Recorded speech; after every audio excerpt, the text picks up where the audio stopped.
எல்லாருக்கும் வணக்கம். இன்னொரு வீடியோவில் உங்கள் எல்லாரையும் சந்திக்கிறதுல பெருமகிழ்ச்சி. இன்னைக்கு பேச போகிற தலைப்பு வந்து பங்குச்சந்தையில் பெண்களின் பங்கு என்ன அப்படின்றத பற்றி தான். முக்கியமாக இன்னும் சொல்லப்போனால் ஒரு சர்வேல என்ன சொல்கிறாங்க அப்படின்னா, இந்தியாவை பொறுத்த மட்டும் இந்திய பெண்கள் 20% பேர் மட்டுமே ஸ்டாக் இன்வெஸ்ட்மெண்ட் பண்ணுறதா சொல்கிறாங்க. அதாவது 5இல் 1 பெண் மட்டும்தான் வந்து ஸ்டாக் இன்வெஸ்ட்மெண்ட் பண்ணுறாங்க. இந்த சர்வே எப்படி இருந்தாலும் இன்னொரு சர்வே என்ன சொல்லுதுன்னா, ஆண்களை விட பெண்கள் வந்து ஸ்டாக் மார்க்கெட் இன்வெஸ்ட்மெண்ட்ல சக்ஸஸ்ஃபுல்லாக இருக்கிறதா சொல்கிறாங்க. அதுக்கு 2 முக்கியமான விஷயங்கள் சொல்லப்படுது. ஒன்று வந்து ஸ்டாக் மார்க்கெட் இன்வெஸ்ட்மெண்ட்டோட எமோஷனல் கனெக்ஷன் பெண்களுக்கு கம்மியாக இருக்குது அப்படின்றத சொல்கிறாங்க. அது ரொம்ப முக்கியம். 2வது வந்து அவங்க பெண்கள் வந்து பொறுமை அதிகமாக இருக்குது ஆண்களை கம்பேர் பண்ணும்போது அப்படின்றதுனால அவங்களால சக்ஸஸ்ஃபுல்லாக இருக்க முடியுது அப்படின்ட்டு சொல்லிட்டு சொல்கிறாங்க. இருந்தாலும் பெண்கள் ஏன் இதில் அதிகமாக நாட்டம் காட்டுறது இல்லை அப்படின்றது ஒரு கேள்விக்குறியாகவே இருக்குது. இதை பற்றி நம்ம பேசுறதுக்கு முன்னாடி ஒரு குட்டி ஸ்டோரி ஒன்று சொல்கிறேன். ஒருத்தர் வந்து ஒரு பிளாட்ஃபார்மில் பழம் விற்றுக்கிட்டு இருக்காரு. ரொம்ப வருஷமாக பழம் விற்கிறாரு. அவருக்கு வந்து ஒரு கடை வச்சு பழம் விற்கணும் அப்படின்றது ஆசை.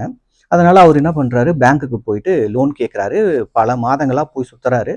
பேங்க் மேனேஜரும் நான் வந்து உன்னை நேரில் பார்க்குறேன், ஒரு நாள் பார்த்துட்டு எனக்கு திருப்தியாக இருந்தால் நான் லோன் கொடுக்குறேன் அப்படின்னு சொல்லிட்டு சொல்கிறாரு.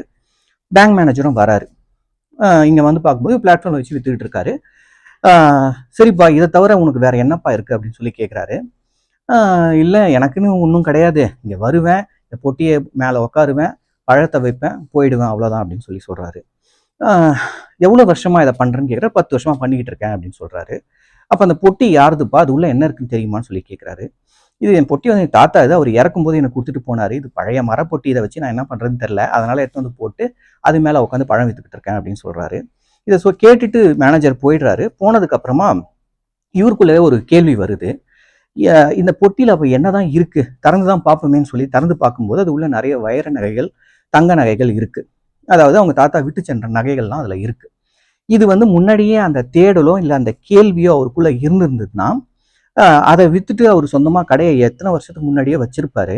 அது தெரியாமலே அவர் வந்து பேங்க் லோனுக்காக சுற்றிக்கிட்டு இருக்காரு. ஸோ இந்த மாதிரியான தேடல்களும் கேள்விகளும் நமக்குள்ளே வரும்போது நாம் வந்து இந்த மாதிரியான புது விஷயங்களில் நம்ம வந்து இன்வெஸ்ட்மெண்ட் பண்ணலாம் அப்படின்னு நான் நினைக்கிறேன். முக்கியமாக பெண்கள் இல்லை ஹவுஸ் ஒய்ஃபாக இருக்கிறீங்க, இல்லை உங்களுக்கு வந்து குழந்தைங்க ஸ்கூலுக்கு போயிட்டாங்க, டைம் இருக்குது, ஓரளவுக்கு இன்வெஸ்ட் பண்ணி நான் வந்து பண்ண முடியும் அப்படின்னு நீங்கள் நினச்சிங்கன்னா இன்வெஸ்ட்மெண்ட்டு, ஸ்டாக் மார்க்கெட் இன்வெஸ்ட்மெண்ட் வந்து ஒரு நல்ல ஆப்ஷன். இதுக்கு நீங்கள் இன்வெஸ்ட் பண்ணுறதுக்கு முன்னாடி 2 விஷயம் பண்ணணும், 2 விஷயம் பண்ணக்கூடாது. அதில் முதல் விஷயம், பண்ண வேண்டிய முதல் விஷயம் என்ன அப்படின்னா, நீங்கள் வந்து அந்த டிட்டாச்சபிலிட்டி இருக்கணும் ஸ்டாக் மார்க்கெட்டோட. நீங்கள் வந்து இன்வெஸ்ட் பண்ணுறீங்க, பண்ணதுக்கப்புறமா அது லாபகரமாக வரும் அப்படின்ற நம்பிக்கையோடு நீங்கள் இருக்கணும். இதை விட முக்கியமான தேவைப்படுற ஒரு விஷயம், பண்ண வேண்டிய விஷயம் என்னன்னா தேடல். அதாவது அதை பற்றின ரிசர்ச், பேசிக் இன்ஃபர்மேஷன். இதுக்கு ராக்கெட் சயின்ஸ்லாம் தேவையில்லை. பேசிக்காக இது எப்படி ஒர்க் ஆகுது, ஏன் ஏறுது, ஏன் இறங்குது, இந்த மாதிரியான பேசிக் இன்ஃபர்மேஷனை தெரிஞ்சுக்கணும். தேடல் ரொம்ப ரொம்ப முக்கியம். நிறைய ரிசோர்ஸஸ் அவைலபிளாக இருக்குது. நீங்கள் வந்து வெப்சைட்ஸில் போய் பார்க்கலாம். இல்லைனா வந்து உங்கள் ஃப்ரெண்ட்ஸ் யாருன்னா இன்வெஸ்ட் பண்ணுறாங்கன்னா அவங்கக்கிட்ட கேட்கலாம். இல்லை உங்கள் ஹஸ்பண்ட்ஸ் வந்து இதில் இன்வெஸ்ட் பண்ணிக்கிட்டு இருக்காங்க, இல்லை அதை பற்றி இன்ஃபர்மேஷன் தெரியும்னா அவங்கக்கிட்ட கேட்கலாம். இது 2 விஷயமும் கண்டிப்பாக பண்ணி ஆகணும் நீங்கள் இன்வெஸ்ட்மெண்ட் பண்ணுறதுக்கு முன்னாடி. 2வது, 2 பண்ணக்கூடாத விஷயங்கள் அப்படின்னு பார்த்தோன்னா, முதல் வந்து ஆங்ஸைட்டி இருக்கக்கூடாது. அதாவது நீங்கள் இன்வெஸ்ட் பண்ணிவிட்டு ஒரு 5 நிமிஷம் 10 நிமிஷத்துக்கு ஒரு தடவை ஏறுச்சா இறங்குச்சா, ஏறுச்சுன்னா சந்தோஷப்படுறதும், இறங்குச்சுன்னா சோகமாக இருக்கிறதும், இந்த மாதிரியான விஷயங்கள் வச்சுக்கவே கூடாது. ஏன்னா அது வந்து உங்களுடைய ரிலேஷன்ஷிப்பையும் ஹெல்த்தையும் பாதிக்கும். இந்த 2 விஷயமும் இருக்கவே கூடாது. அப்புறம் பண்ணக்கூடாத 2வது விஷயம் அப்படின்னு சொன்னோன்னா, இதை ஒரு கேம்லிங்காக நீங்கள் பார்க்கக்கூடாது. இது வந்து ஒரு சூதாட்டம் கிடையாது. இது வந்து ஒரு பிஸ்னஸ். ஒரு பிஸ்னஸ்க்கு நீங்கள் ஷேர் வாங்கும்போது நீங்கள் வந்து அதில் ஒரு பார்ட்னர்ஷிப் மாதிரி போகிறீங்க. ஒரு வேளை நீங்கள் இதில் இன்வெஸ்ட் பண்ணி உங்களுக்கு இது பெருசாக உங்களுக்கு நம்பிக்கை இல்லை, இல்லை அதில் பெருசாக லாபம் வரலை அப்படின்னா இதில் மேலும் மேலும் நீங்கள் வந்து அதில் காசை போடக்கூடாது.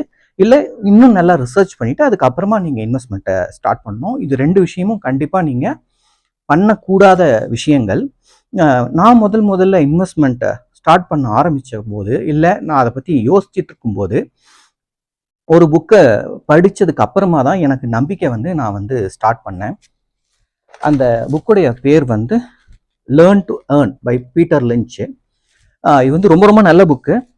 இது வந்து கிட்டத்தட்ட எனக்கு இருந்த பேசிக் கொஸ்டின்ஸு, இது ஒரு கேம்லிங் இல்லை, இது ஒரு பிஸ்னஸ் அப்படின்ற எல்லா உண்மைகளையும் எனக்கு புரிய வச்சுது.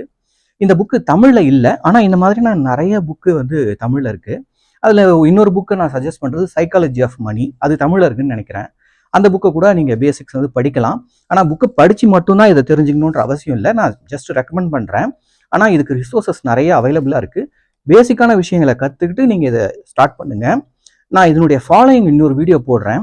அந்த வீடியோவில் என்ன மாதிரி ஸ்டாக்ஸ் எல்லாம் நீங்கள் பிக் பண்ணணும், அதாவது ஸ்டாக்குடைய நேம் நான் சொல்ல மாட்டேன், ஏன்னா நான் வந்து ஒரு இன்வெஸ்ட்மெண்ட் அனலிஸ்ட்லாம் கிடையாது. ஆனால் என்ன மாதிரியான ஸ்டாக்ஸ்க்கு நீங்கள் எந்த டைமில் பிக் பண்ணலாம், எதெல்லாம் வந்து நல்ல ஸ்டாக்கு, இல்லை எதெல்லாம் நம்ம கண்டிப்பாக பண்ணக்கூடாது அப்படின்ற விஷயத்துங்களை இதனுடைய ஃபாலோயிங் வீடியோவில் சொல்கிறேன். இவ்வளோ நேரம் இந்த வீடியோவை பார்த்ததுக்கு மிக்க நன்றி.